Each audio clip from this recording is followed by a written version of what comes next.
Hi all, and welcome to the Tina Cloud Sprint 77 review and retro, and the Sprint 78 forecast. First, we'll be going through the review. So, for our sprint goals, we had improved TinaCMS data templates for AI agents, and we also had the ESM migration. Now, these both are still a work in progress and are either in review or are working towards the getting in review. So for Tina Cloud, we have 85 hours billed to Brooke, myself, and Matt. And for TinaCMS, we have 40 hours billed to Jack. Sorry, just for that first one, that was to Tina Cloud. Not sure if I mentioned that. All right. So for the sprint backlog, key PBIs to note was the branch selector UI to choose which branches to re-index. So the only thing that needed to be done this sprint on that PBI was to add the documentation. So under the new troubleshooting page for Tina Cloud, we have how do I resolve errors caused by unindexed branches, which explains this process. And for the PBI preview source images don't have base path applied, I will get Jack to speak about that. Sorry, just before Jack speaks on that, the other one, the branch indexing, have we shipped that, and has anybody used it out there? Yeah, so I mean, we've been getting API requests through from it, so people are definitely using it. Yeah. All right, thanks. Cool. So yeah, with this one, this has been kind of around for a little bit, back when Capo was still here working on rules. But this was to do with, images not including kind of appending the base path. So for rules, as an example, we have /rules appended to the URL path. We call this in Tina the base path. And some of our URLs weren't appending that, so that's just now been fixed. Well, sitting in review at the moment, just waiting to be released, but yeah, you'll now be able to see the images, and it's also fixed another kind of navigation issue as well, to do with base path. So a few users have also wanted this, so it's good to see.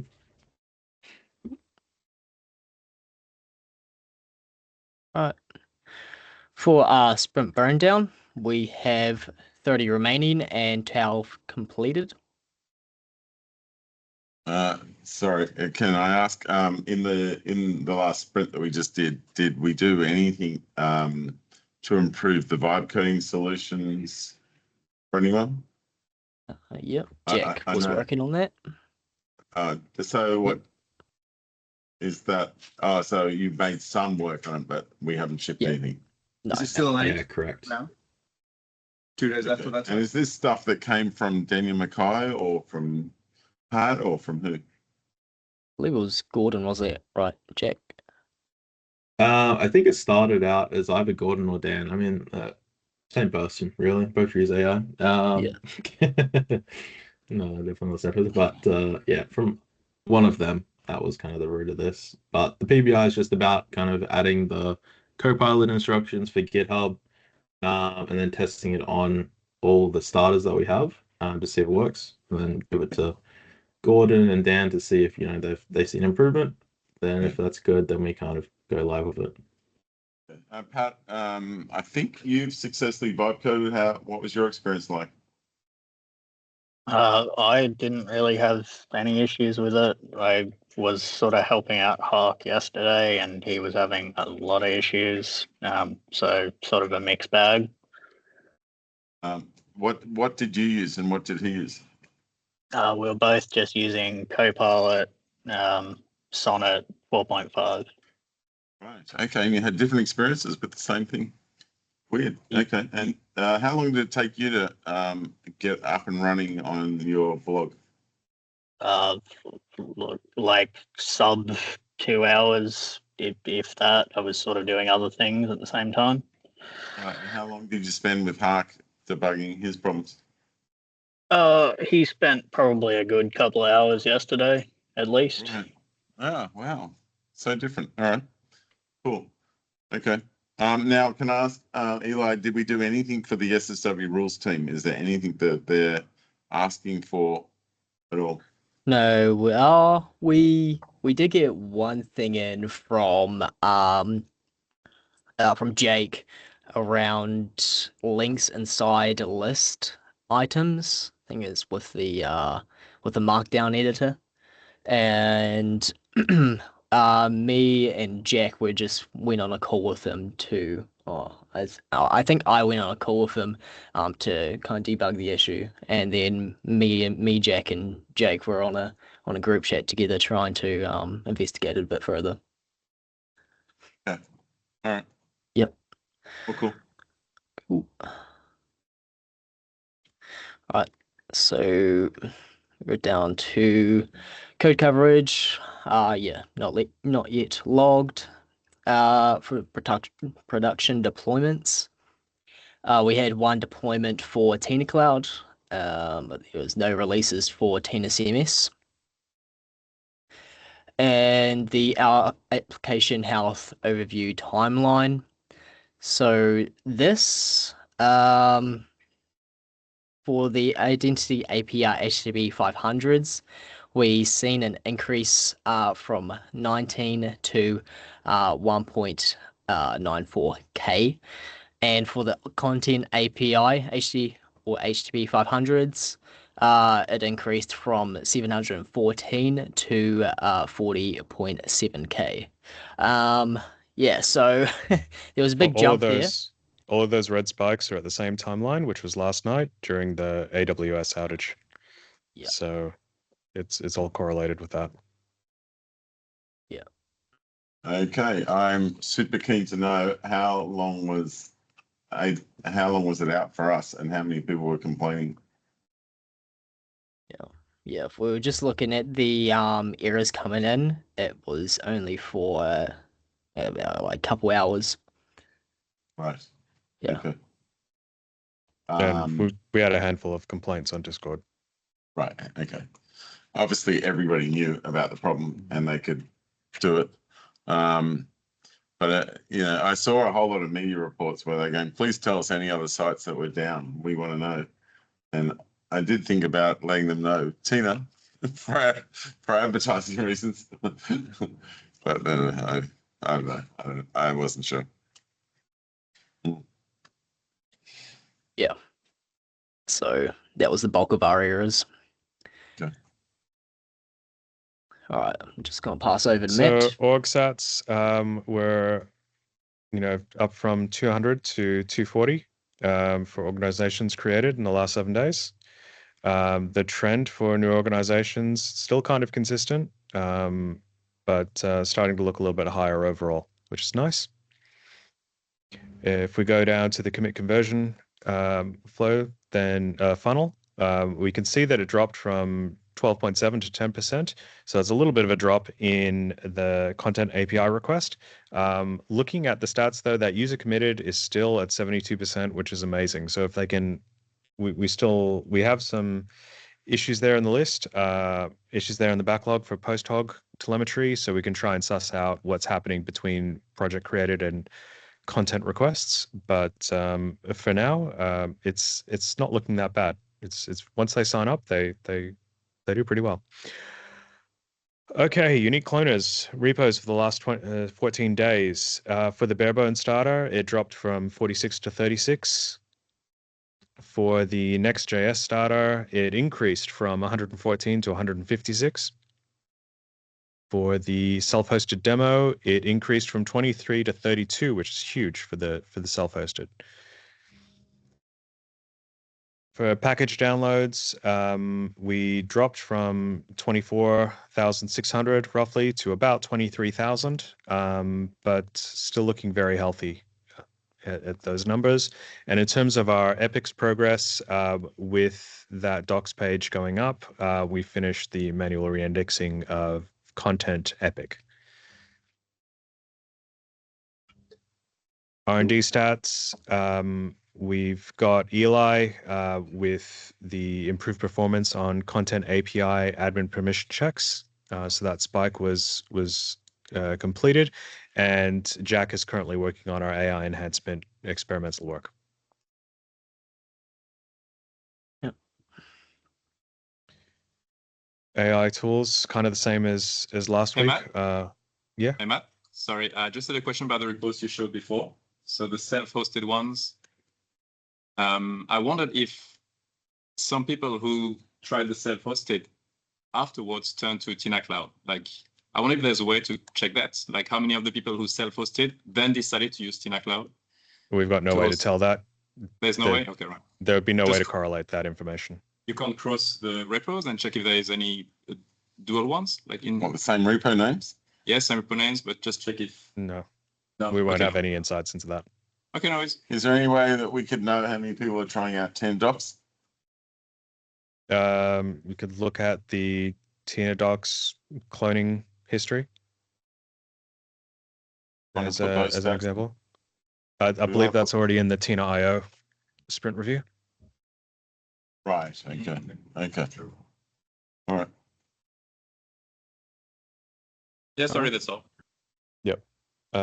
AI tools, kind of the same as usual. I don't think we captured Jack, Pats, or Brooks, but we can fill that in after.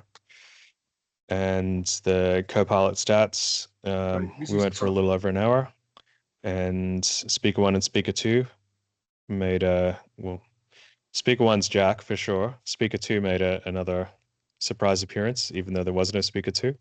The ghost. Yep. Speaker 2 is And- probably the AI tool itself. Yeah, knowing our luck. And the summary was fairly accurate for the sprint forecast. So read it if you want spoilers. Sorry, can I just ask, why didn't you include the AI tools this week? You always do. There's Forgot. Yeah. Just Forgot. forgot Was to. there, Yeah. was there any changes from anyone, like from the tools this week versus the week before? So don't you just copy and paste it from last week? Yeah, but We last did, and they weren't in that one from last week. Oh, yeah. I see. That was the problem. Okay. Eli, are you using Claude Sonnet 4? Yeah. Why not using 4.5? Not sure. Definitely 4.5 is a game changer. Use it. Yeah, you definitely should be on By it. default? No, Yeah. In cursor? All right. Double check the unknown on 4.5. Yeah, I haven't been using. Oh, right. It's not there. Yeah, I haven't been using Cursor that much. I've been using Claude Code more, and I think that just defaults to the latest. Oh, you probably should put your big one at the front, or maybe bold the one that you're mostly using. Yeah. Yeah, I'll just chuck it at the front. All right. So for the sprint retro, got Brooke to Yeah, sweet. do I'll that. take over for this one. So a lot of things that went well. The ESM upgrade is going slow and steady. We made some good progress into getting a lot of the example projects to actually build. The most notable being the self-hosted one is now building. Jack is taking over the testing of that PR now. Matt mentioned that it's good to see that there's a lot of old bugs on TinaCMS finally being fixed, particularly referencing to like Jack's base path fix that had been around for a while. In terms of Eli's video, Right, we can got you some just really put Eli, can you just put EG, the base path thing? It's really helpful to know. Matt also mentioned that we got a lot of feedback for Eli's done video. We had a few of the other internal members comment on that, which was good. And Eli mentioned, Yeah, it was awesome. and then Eli mentioned it was good to get the documentation done on resolving the unindexed branches. So that now includes the video as well in that documentation. We've also reorganized that a little bit. In terms of one more thing, I'll just say that I love giving Eli feedback on his stuff. He takes it so well, fixing up bits and pieces I'm learning more about Tina, esoteric parts in Tina that I didn't know about, and I find it enjoyable. Yeah. There's more done videos coming your way. Oh, good. Okay. Sweet. In terms of what didn't go so well, there was an AWS outage which took down a lot of our infrastructure. It also took down a lot of Vercel's infrastructure, which we direct a lot of our users to use. So Right. they kind of got hit with a double whammy there. Can you put the amount of time, approx, how many hours it was? So we got a few people complaining in Discord, and some people blaming Jack, which was quite funny in some sense, but not great in others. Jack also mentioned that the ways of testing fixes for TinaCMS needs to be improved. Unfortunately, it's a lot of manual testing. The build pipeline doesn't pick up a lot of errors at times. So it's a bit of a painful process that really needs an upgrade. Are we talking about Playwright? We're talking about everything in terms of Tina. Okay, but what would be the first thing we would do to? I would assume you'd want some automated UI testing using Playwright, Well, but maybe you think something else. The first thing that is to get rid of a lot of our example projects in the monorepo, because we've got a lot of duplication going on there, and we're not getting the proper coverage. Okay, can we put that in the improvements? Get rid of some of these old sample projects. It's already there. It's there. Oh, sorry.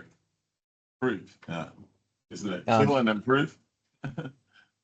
In terms of improvements for the next sprint, Matt mentioned that we should have a status page that would help people identify when there's issues. And Jack mentioned that, yeah, we should improve the example projects, whether that be fixing up them, updating them, or removing the ones that are duplicates. I can see you've recorded probably a yak shave for the status page. Did that yak shave include the SSW rule on a status page? I don't remember. I did it a while ago, but I assume. Oh no, I didn't even do it. Josh did it. Okay. All right. Okay. Good. All right. So moving on to the forecast, which I will get Jack to steer the wheel. Cool. Yeah, so similar to a last sprint, we're keeping the same goals. Obviously, we still need to finish off the AI starter template work, and then also hopefully we can finish off the ESM migration if all the tests come back good. It's a 1 week sprint, obviously, and then for kind of the main items, again, the AI and ESM stuff. And we've also got, refactoring the examples. And I think that's kind of the... Also that got was Rick's issue there yes, in Rick's terms of issue. the new branch dialogue. He suggested some improvements to it. We've taken some on board, and we'll try and implement those. Okay, and which parts will help the vibe coding experience? The AI enhancement stuff. Right. Okay. All right. Okay. Okay. Awesome. cool. All right. So thank you all for attending. This meeting will be uploaded to the TinaCMS YouTube channel under the Sprint Summaries playlists. Hope you all enjoyed. Cheers. Thanks, Eli. Cheers. See you guys.